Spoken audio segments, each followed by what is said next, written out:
Good morning students, welcome to economics online classes.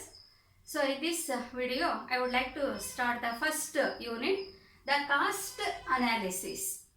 So in this cost analysis we discuss the meaning of cost and types, money cost, real cost and opportunity cost. ಇವತ್ತಿನ ವಿಡಿಯೋದಲ್ಲಿ ನಾವು ಮೊದಲ unit ಅನ್ನು ಪ್ರಾರಂಭ ಮಾಡೋಣ. ಮೊದಲ unit ವೆಚ್ಚದ ವಿಶ್ಲೇಷಣೆ. ಈ ವೆಚ್ಚದ ವಿಶ್ಲೇಷಣೆಯಲ್ಲಿ ನಾವು ವೆಚ್ಚ ಅಂದರೆ ಏನು ಮತ್ತು ವೆಚ್ಚದ ವಿಧಗಳನ್ನು ನಾವು ನೋಡೋಣ. So the cost play A very important role in economic theory. Cost and revenue are the two important concepts which play a very important role in a price theory because the profit of any business firm depends upon the price, and the price decides the profit and profit decides the fate of any business firm, and the level of profit depends upon the cost and revenue concepts. So when cost is less than the revenue, firm is able to earn a handsome profit. So that is why cost and revenue concepts are very important in economic theory, especially in calculating the profit and loss of any business firm. So what is the meaning of cost? Cost means cost of production or simply cost.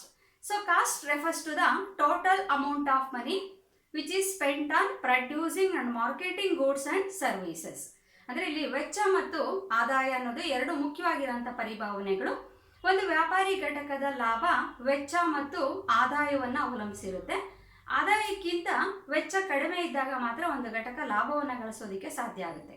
ಹಾಗಾಗಿ ವೆಚ್ಚ ಮತ್ತು ಆದಾಯದ ಪರಿಭಾವನೆಗಳು ಆರ್ಥಿಕ ಸಿದ್ಧಾಂತದಲ್ಲಿ, ಅದರಲ್ಲೂ ಬೆಲೆ ನಿರ್ಧಾರದಲ್ಲಿ ಬಹಳ ಪ್ರಮುಖವಾಗಿರುವಂಥ ಒಂದು ಪಾತ್ರವನ್ನು ವಹಿಸ್ತವೆ. ಇಲ್ಲಿ ವೆಚ್ಚ ಮತ್ತು ಆದಾಯದ ವ್ಯತ್ಯಾಸದ ಮೂಲಕ ನಾವು ಲಾಭವನ್ನು ಅಳತೆ ಮಾಡೋದ್ರಿಂದ ಆರ್ಥಿಕ ಸಿದ್ಧಾಂತದಲ್ಲಿ, ಅದರಲ್ಲೂ ಬೆಲೆ ನಿರ್ಧಾರದಲ್ಲಿ ಮತ್ತು ಲಾಭ ಮತ್ತು ನಷ್ಟದ ಲೆಕ್ಕಾಚಾರದಲ್ಲಿ ಈ ವೆಚ್ಚ ಮತ್ತು ಆದಾಯದ ಪರಿಭಾವನೆಗಳಿಗೆ ವಿಶೇಷವಾಗಿರುವಂಥ ಒಂದು ಪ್ರಾಮುಖ್ಯತೆ ಇದೆ. ಹಾಗಾಗಿ ಈ ವೆಚ್ಚ ಮತ್ತು ಆದಾಯದ ಪರಿಭಾವನೆಗಳನ್ನು ನಾವು ಮೊದಲ ಯೂನಿಟ್ನಲ್ಲಿ ಚರ್ಚೆ ಮಾಡೋಣ. ಹಾಗಾದರೆ ವೆಚ್ಚ ಅಂದರೆ ಏನು? ವೆಚ್ಚ ಅಥವಾ ಉತ್ಪಾದನಾ ವೆಚ್ಚ ಅಂತ ಅದನ್ನು ಪೂರ್ತಿಯಾಗಿ ಹೇಳ್ತೀವಿ, ಶಾರ್ಟ್ ಆಗಿ ಅದನ್ನು ವೆಚ್ಚ ಅಂತ ಕರಿತೀವಿ. ವೆಚ್ಚ ಅಂದರೆ ಒಂದು ವಸ್ತುವನ್ನು ಉತ್ಪಾದನೆ ಮಾಡಿ ಮಾರುಕಟ್ಟೆಗೆ ತರುವವರೆಗೆ ಉತ್ಪಾದಕ ಮಾಡುವಂತಹ ಎಲ್ಲ ಹಣದ ವೆಚ್ಚವನ್ನು ನಾವು ವೆಚ್ಚ, ಕಾಸ್ಟ್ ಅಂತ ಕರಿತೀವಿ. So cost refers to the total amount of money spent by the producer in order to produce and marketing a particular commodity. ಒಂದು ನಿರ್ದಿಷ್ಟ ವಸ್ತುವನ್ನು ಉತ್ಪಾದನೆ ಮಾಡಿ ಗ್ರಾಹಕರ ಕೈಗೆ ಮುಟ್ಟಿಸುವವರೆಗೆ ಅವನು ಏನೇನು ಹಣವನ್ನು ಖರ್ಚು ಮಾಡ್ತಾನಲ್ಲ ಆ ಎಲ್ಲ ಹಣದ ಮೊತ್ತವನ್ನು ನಾವು ಉತ್ಪಾದನಾ ವೆಚ್ಚ ಅಥವಾ ವೆಚ್ಚ ಅಂತ ನಾವು ಅದನ್ನು ಪರಿಗಣನೆ ಮಾಡ್ತೀವಿ. ಈಗ ವೆಚ್ಚದ ವಿಧಗಳನ್ನು ನಾವು ನೋಡೋದಾದ್ರೆ ಬಹಳ ಪ್ರಮುಖವಾಗಿ 3 ವೆಚ್ಚದ ವಿಧಗಳನ್ನು ನಾವು ಮೊದಲು ನೋಡೋಣ. The first one is money cost. It is also known as A nominal cost. ಮೊದಲನೇದಾಗಿ ಹಣದ ವೆಚ್ಚ ಅಥವಾ ಇದನ್ನ ನಾಮ ರೂಪ ವೆಚ್ಚ, ನಾಮ ಮಾತ್ರ ವೆಚ್ಚ ಅಂತ ಇದನ್ನ ಕರೀತಾರೆ. So money cost it is nothing but cost of production is expressed in terms of money. That means a total amount of money which is spent by the producer in order to produce and selling a particular commodity. That means when the cost of production of a particular commodity is expressed in terms of money, it is known as money cost. ಅಂದರೆ ಒಂದು ವಸ್ತುನ ಉತ್ಪಾದನೆ ಮಾಡಿ ಮಾರಾಟ ಮಾಡುವವರೆಗೆ ತಗುಲುವಂತಹ ಎಲ್ಲ ವೆಚ್ಚವನ್ನು ಹಣದ ರೂಪದಲ್ಲಿ ವ್ಯಕ್ತ ಮಾಡಿದ್ರೆ ಅದನ್ನು ಹಣದ ವೆಚ್ಚ ಅಂತ ಕರಿತೀವಿ. ಅಂದರೆ ಉತ್ಪಾದಕ ಒಂದು ವಸ್ತುನ ಉತ್ಪಾದನೆ ಮಾಡಿ ಮಾರಾಟ ಮಾಡುವವರೆಗೆ ಅವ್ನು ಏನೇನೆಲ್ಲ ಖರ್ಚು ಮಾಡ್ತಾನಲ್ಲ ಆ ಎಲ್ಲ ಖರ್ಚನ್ನ ಲೆಕ್ಕವನ್ನು ಹಣದಲ್ಲಿ ವ್ಯಕ್ತ ಮಾಡಿದಾಗ ಅದಕ್ಕೆ ನಾವು ಹಣದ ವೆಚ್ಚ ಅಂತ ನಾವು ಕರಿತೀವಿ. And money cost it include both explicit and implicit and explicit cost. ಹಣದ ವೆಚ್ಚದಲ್ಲಿ 2 ಥರದ ವೆಚ್ಚಗಳು ಸೇರಿಕೊಂಡಿದೆ. ಒಂದು implicit, another one is explicit. Implicit means ಅವ್ಯಕ್ತ. ಹಣದ ವೆಚ್ಚದಲ್ಲಿ 2 ಥರದ ವೆಚ್ಚಗಳನ್ನು ನಾವು ನೋಡ್ತೀವಿ. ಒಂದು ಅವ್ಯಕ್ತ ವೆಚ್ಚ, ಇನ್ನೊಂದನ್ನ ವ್ಯಕ್ತ ವೆಚ್ಚ ಅಂತ ಕರಿತೀವಿ. ಏನು ಹಾಗಂದ್ರೆ, so implicit cost it is A cost which is not recorded in account book. ಅಂದರೆ ಯಾವ ವೆಚ್ಚವನ್ನು ನಾವು ಲೆಕ್ಕದ ಪುಸ್ತಕದಲ್ಲಿ ದಾಖಲೆ ಮಾಡಿರೋದಿಲ್ವೋ ಅಂಥ ವೆಚ್ಚಗಳನ್ನು ನಾವು ಅವ್ಯಕ್ತ ವೆಚ್ಚಗಳು ಅಂತ ಕರಿತೀವಿ.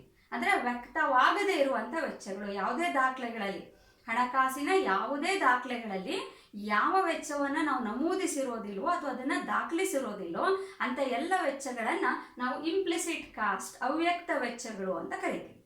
ಇನ್ನು explicit cost, it is A cost which is recorded in account book. That means it is recorded in all type of financial documents. ಅಂದರೆ ಯಾವ ವೆಚ್ಚವನ್ನು ನಾವು ಎಲ್ಲ ಥರದ ಹಣಕಾಸಿನ ದಾಖಲೆಗಳಲ್ಲಿ ನಮೂದನೆ ಮಾಡಿರ್ತೀವೋ, ದಾಖಲೆ ಮಾಡಿರ್ತೀವೋ ಅಂಥ ವೆಚ್ಚಗಳನ್ನು ನಾವು ವ್ಯಕ್ತ ವೆಚ್ಚಗಳು ಅಂತ ಕರಿತೀವಿ. ಹಾಗಾದರೆ ಯಾವುದು ವ್ಯಕ್ತ ವೆಚ್ಚ ಅಂದರೆ ಯಾವುದು, ಅವ್ಯಕ್ತ ವೆಚ್ಚ ಅಂದ್ರೇನು? ಸಾಮಾನ್ಯವಾಗಿ ಯಾವುದನ್ನು ನಾವು ಲೆಕ್ಕದ ಪುಸ್ತಕದಲ್ಲಿ ದಾಖಲಿಸ್ತೀವಿ ಅಂದರೆ, ಒಬ್ಬ ಉತ್ಪಾದಕ ಹೊರಗಡೆಯಿಂದ ಕೊಂಡುಕೊಂಡಂಥ ಕಚ್ಚಾ ವಸ್ತು ಇರ್ಬೋದು, ಯಂತ್ರಗಳಿರ್ಬೋದು, ಕಾರ್ಮಿಕರಿಗೆ ಕೊಡುವಂಥ ಕೂಲಿ ಇರ್ಬೋದು, ಅವನೇನು ಮಾರ್ಕೆಟ್ನಲ್ಲಿ ಉತ್ಪಾದನಾಂಗಗಳ ಮಾರ್ಕೆಟ್ನಲ್ಲಿ ಏನೇನು ಕೊಂಡುಕೊಳ್ತಾನಲ್ಲ, ಅಥವಾ ದುಡ್ಡನ್ನು ಹಣವನ್ನು ಕೊಟ್ಟು ಹೊರಗಡೆಯಿಂದ ಅವನೇನು ಉತ್ಪಾದನಾ ಕಾರ್ಯಕ್ಕೆ ತರ್ತಾನಲ್ಲ, ಅವೆಲ್ಲವನ್ನು ನಾವು ವ್ಯಕ್ತ ವೆಚ್ಚ ಅಂತ ಕರಿತೀವಿ. ಅದನ್ನು ಲೆಕ್ಕದ ಪುಸ್ತಕದಲ್ಲಿ ನಮೂದನೆ ಮಾಡಲಾಗಿರುತ್ತೆ. ಅದು ಕಚ್ಚಾ ವಸ್ತು ಇರ್ಬೋದು, ಕಾರ್ಮಿಕರು ಇರ್ಬೋದು, ಅಥವಾ ಕಟ್ಟಡಕ್ಕೆ ಕೊಡುವಂಥ ಬಿಲ್ಡಿಂಗ್ ಕೊಡುವಂಥ ಬಾಡಿಗೆ ಇರ್ಬೋದು. ಈ ಎಲ್ಲ ವೆಚ್ಚಗಳು ಅಂದರೆ ಯಾವುದಕ್ಕೆ ಉತ್ಪಾದಕ ಹಣವನ್ನು ಪಾವತಿ ಮಾಡ್ತಾನೋ ಆ ಎಲ್ಲ ವೆಚ್ಚಗಳನ್ನು ನಾವು ಲೆಕ್ಕದ ಪುಸ್ತಕದಲ್ಲಿ ದಾಖಲು ಮಾಡ್ತಾರೆ. ಆ ದಾಖಲೆ ಆಗಿರುವಂಥ ಎಲ್ಲ ಲೆಕ್ಕಗಳನ್ನು ನಾವು ವ್ಯಕ್ತ ವೆಚ್ಚಗಳು, ಎಕ್ಸ್ಪ್ಲಿಸಿಟ್ ಕಾಸ್ಟ್ ಅಂತ ಇದನ್ನು ಕರಿತೀವಿ. So this is the cost which is clearly recorded in financial documents in account book. ಯಾವುದನ್ನ ಲೆಕ್ಕದ ಪುಸ್ತಕದಲ್ಲಿ ಸ್ಪಷ್ಟವಾಗಿ ನಾವು ನಮೂದನೆ ಮಾಡಿರ್ತೀವೋ ಅವೆಲ್ಲವನ್ನು ನಾವು ವ್ಯಕ್ತ ವೆಚ್ಚಗಳು ಅಂತ ಕರಿತೀವಿ. And some cost is not recorded in a account book but which is also constitute a cost of production. So for example, producer own a building, that means factory building. So for factory building is not pay the rent because he is the owner of the factory building. This rent is not included in the record book but it is also included in the cost of production. ಅಂದರೆ ಒಬ್ಬ ಉತ್ಪಾದಕನಿಗೆ ಒಂದು factory building, ಸ್ವಂತದ factory building ಇದೆ ಅಂತ ಇಟ್ಕೊಳ್ಳಿ. ಸ್ವಂತ factory building ಇದ್ದಾಗ ಅವನು ಅದಕ್ಕೆ ರೆಂಟ್ ಕೊಡಬೇಕಾದ ಅವಶ್ಯಕತೆ ಬರೋದಿಲ್ಲ. ಹಾಗಾಗಿ ಆ ಫ್ಯಾಕ್ಟ್ರಿ ಬಿಲ್ಡಿಂಗ್ಗೆ ಕೊಡಬೇಕಾದಂಥ ರೆಂಟನ್ನು ಅಲ್ಲಿ ದಾಖಲೆ ಮಾಡಿರೋದಿಲ್ಲ, ಆದರೆ ಅದು ಸಹ ವೆಚ್ಚದಲ್ಲಿ ಒಂದು ಭಾಗ ಆಗಿರುತ್ತೆ. ಅಂದರೆ ಆ ಬಾಡಿಗೆಯನ್ನು ಸಹ ಅವನು ಎಲ್ಲಿ ತಗೊಳ್ತಾನೆ, ಲಾಭದ ರೂಪದಲ್ಲಿ ಅವನು ತಗೊಳ್ತಾನೆ ಮುಂದೆ, ಆದರೆ ಅದು ಎಲ್ಲೂ ರೆಕಾರ್ಡ್ ಆಗಿರೋದಿಲ್ಲ. ಹಾಗಾಗಿ ಉತ್ಪಾದನಾಕಾರ ಏನು ಸ್ವಂತ ಆಸ್ತಿಗಳನ್ನು ಹೊಂದಿರ್ತಾನೆ ಅಥವಾ ಸ್ವಂತವಾಗಿ ಅವನೇನು ಕೆಲಸವನ್ನು ನಿರ್ವಹಣೆ ಮಾಡ್ತಾನೆ, ಉತ್ಪಾದನಾಕಾರನ ಜೊತೆಯಾಗಿ ಅವನೊಬ್ಬ ಅಕೌಂಟೆಂಟ್ ಆಗಿ ಕೆಲಸ ಮಾಡಿರಬಹುದು. ಆದರೆ ಅಕೌಂಟೆಂಟ್ ಬೇರೆ ಅಕೌಂಟೆಂಟ್ ಆದರೆ ಅವನಿಗೆ ಸಂಬಳವನ್ನು ಕೊಡಲಾಗುತ್ತೆ. ಆದರೆ ಇಲ್ಲಿ ಓನರೇ ಅಕೌಂಟೆಂಟ್ ಆಗಿ ಕೆಲಸ ಮಾಡಿದರೆ ಅವನಿಗೆ ಪ್ರತ್ಯೇಕವಾಗಿರೋಂಥ ಒಂದು ಸ್ಯಾಲ್ರಿ ಅಲ್ಲಿರೋದಿಲ್ಲ. ಆ ಸ್ಯಾಲ್ರಿ ಮೊತ್ತವನ್ನು ಅಲ್ಲಿ ರೆಕಾರ್ಡಲ್ಲಿ ದಾಖಲೆ ಮಾಡಿರೋದಿಲ್ಲ. ಅದನ್ನು ನಾವು ಇಂಪ್ಲಿಸಿಟ್ ಕಾಸ್ಟ್ ಅಂತ ಕರಿತೀವಿ. ಹಾಗಾಗಿ money cost including both implicit as well as explicit cost. Implicit cost is the cost which is not recorded in account book, and explicit cost, it is the cost which is recorded, systematically recorded in account book. And money cost including both implicit as well as explicit cost. And another one is the real cost. So real cost, it is the pain, sacrifice, difficulties suffered by the producer in the process of production. That means producers take risk and pain. They face a number of difficulties and they face number of inconvenience and they sacrifice so many things in order to produce goods and services, and all these sacrifices, difficulties, risk are known as real cost. But this real cost is not expressed in any account book, so that is why it is not so important in economic theory, because it is not expressed in terms of money. ಇಲ್ಲಿ ನೈಜ ವೆಚ್ಚ ಅಂತ ಇನ್ನೊಂದಿದೆ. ನೈಜ ವೆಚ್ಚ ಅಂದರೆ ಉತ್ಪಾದನೆ ಮಾಡ್ಬೇಕಾದ್ರೆ ಉತ್ಪಾದನಾಕಾರ ಏನೇನು ಕಷ್ಟಗಳನ್ನು ಅನುಭವಿಸಿರ್ತಾನೆ, ಏನೇನು ಕಷ್ಟಗಳು, ತೊಂದರೆಗಳು, ಏನೇನು ಅನಾನುಕೂಲಗಳು, ಏನೇನೋ ಒಂದು ತ್ಯಾಗವನ್ನು ಮಾಡಿರ್ತಾನೆ, ಏನೇನು ಗಂಡಾಂತರಗಳನ್ನು ಎದುರಿಸಿರ್ತಾನೆ, ಆ ಎಲ್ಲವನ್ನು ನಾವು ನೈಜ ವೆಚ್ಚ ಅಂತ ನಾವು ಕರಿತೀವಿ. ಆದರೆ ಅದು ಹಣದ ರೂಪದಲ್ಲಿ ವ್ಯಕ್ತ ಆಗದೆ ಇರೋದ್ರಿಂದ ಅಥವಾ ಲೆಕ್ಕದ ಪುಸ್ತಕಗಳಲ್ಲಿ ಅದನ್ನು ದಾಖಲೆ ಮಾಡದೇ ಇರೋದ್ರಿಂದ ಅದು ನಮ್ಗೆ ಅಷ್ಟೊಂದು ಪ್ರಮುಖವಾಗಿರೋಂಥದ್ದು ಅಲ್ಲ. ಆದರೆ ನೈಜ ವೆಚ್ಚ ಅನ್ನೋದು ಒಂದು ಪರಿಭಾವನೆ ಇದೆ ಅನ್ನೋದನ್ನು ನೀವು ಇಲ್ಲಿ ನೆನಪಲ್ಲಿ ಇಟ್ಕೋಬೇಕು. And the most important one is opportunity cost. ಇನ್ನೊಂದು ಬಹಳ ಮುಖ್ಯವಾಗಿರೋಂಥ ಒಂದು ವೆಚ್ಚದ ಪರಿಭಾವನೆ ಅಂದರೆ ಅವಕಾಶ ವೆಚ್ಚ. ಇದನ್ನು ಸದವಕಾಶ ವೆಚ್ಚ ಅಂತಲೂ ಕರೀತಾರೆ. It is also known as transfer cost, ವರ್ಗಾವಣೆ ವೆಚ್ಚ ಅಂತಲೂ ಇದಕ್ಕೆ ಹೆಸರಿದೆ. And it is also known as alternative cost, ಬದಲಿ ವೆಚ್ಚ ಅಂತಲೂ ಇದನ್ನು ಕರೀತಾರೆ, ವರ್ಗಾವಣೆ ವೆಚ್ಚ ಅಂತ ಇದನ್ನು ಕರೀತಾರೆ, ಮತ್ತು ಅವಕಾಶ ವೆಚ್ಚ ಅಂತ ಇದನ್ನು ಕರೀತಾರೆ. ಏನು ಅವಕಾಶ ವೆಚ್ಚ ಅಂದರೆ, so opportunity cost is the amount or value sacrificed in choosing a particular activity over the next best alternative. ಅಂದರೆ ಒಂದು ಉದ್ಯೋಗ ಅಥವಾ ಒಂದು ಚಟುವಟಿಕೆಯನ್ನು ನಾವು ಆಯ್ಕೆ ಮಾಡ್ಕೋಬೇಕಾದ್ರೆ ಇನ್ನೊಂದು ಅತ್ಯುತ್ತಮ ಪರ್ಯಾಯ ಚಟುವಟಿಕೆಗಳನ್ನು ನಾವು ತ್ಯಾಗ ಮಾಡಿರ್ತೀವಿ. ಅಂದರೆ ಉದಾಹರಣೆಗೆ ನಿಮಗೆ ಹೇಳೋದಾದರೆ, 1 ಎಕರೆ ಭೂಮಿ ಇದೆ ಅಂತ ಇಟ್ಕೊಳ್ಳಿ, ಅಲ್ಲಿ 2 ಬೆಳೆಗಳನ್ನು ಬೆಳೆಯೋದಕ್ಕೆ ಅವಕಾಶ ಇದೆ, ಒಂದು ಭತ್ತ ಮತ್ತು ಇನ್ನೊಂದು ಗೋಧಿ.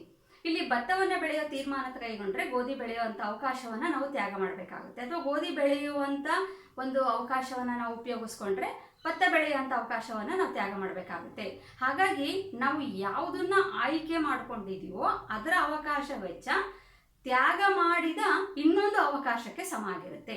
So that is why the amount or value sacrificed in choosing one activity over the next best alternatives. ಅಂದರೆ ಗೋಧಿಯನ್ನು ಬೆಳೆಯೋ ತೀರ್ಮಾನಕ್ಕೆ ಬಂದರೆ ಗೋಧಿಯ ಅವಕಾಶ ವೆಚ್ಚ ಭತ್ತದ ವೆಚ್ಚ ಆಗಿರುತ್ತೆ, ಅಥವಾ ಭತ್ತವನ್ನು ಬೆಳೆಯುವಂಥ ತೀರ್ಮಾನಕ್ಕೆ ಬಂದರೆ ಭತ್ತದ ಅವಕಾಶ ವೆಚ್ಚ ಗೋಧಿ ಆಗಿರುತ್ತೆ. ಅಂದರೆ ಯಾವುದನ್ನ ಆಯ್ಕೆ ಮಾಡ್ಕೊಳ್ತೀವೋ ಅದರ ಅವಕಾಶ ವೆಚ್ಚ ತ್ಯಾಗ ಮಾಡಲಾದ ಮತ್ತೊಂದು ಅತ್ಯುತ್ತಮ ಪರ್ಯಾಯ ಅವಕಾಶವಾಗಿರುತ್ತೆ. ಹಾಗಾಗಿ ಎರಡು ಅವಕಾಶಗಳಿದ್ದಾಗ ನಾವು ಯಾವುದನ್ನು ಆಯ್ಕೆ ಮಾಡ್ಕೊಳ್ತೀವಲ್ಲ, ಆಯ್ಕೆ ಮಾಡ್ಕೊಂಡಾಗ ಇನ್ನೊಂದನ್ನ ತ್ಯಾಗ ಮಾಡ್ತೀವಿ. ಹಾಗಾಗಿ ಆಯ್ಕೆ ಮಾಡ್ಕೊಂಡಿದ್ರೆ ಅವಕಾಶ ವೆಚ್ಚ, ಯಾವುದನ್ನ ತ್ಯಾಗ ಮಾಡಿದೀವಲ್ಲ ಅದರ ಮೌಲ್ಯಕ್ಕೆ ಸಮ ಆಗಿರುತ್ತೆ. ಅದನ್ನ ಅವಕಾಶ ವೆಚ್ಚ ಅಥವಾ ವರ್ಗಾವಣೆ ವೆಚ್ಚ ಅಂತ ಇದನ್ನು ಕರಿತೀವಿ. ಇದು ಬಹಳ ಪ್ರಮುಖವಾಗಿ 3 ಥರದ ವೆಚ್ಚಗಳು. So let us sum up. So the cost means total amount of money spent on producing and marketing a particular commodity, and the cost classified into 3 important categories. One is money cost, real cost and opportunity cost.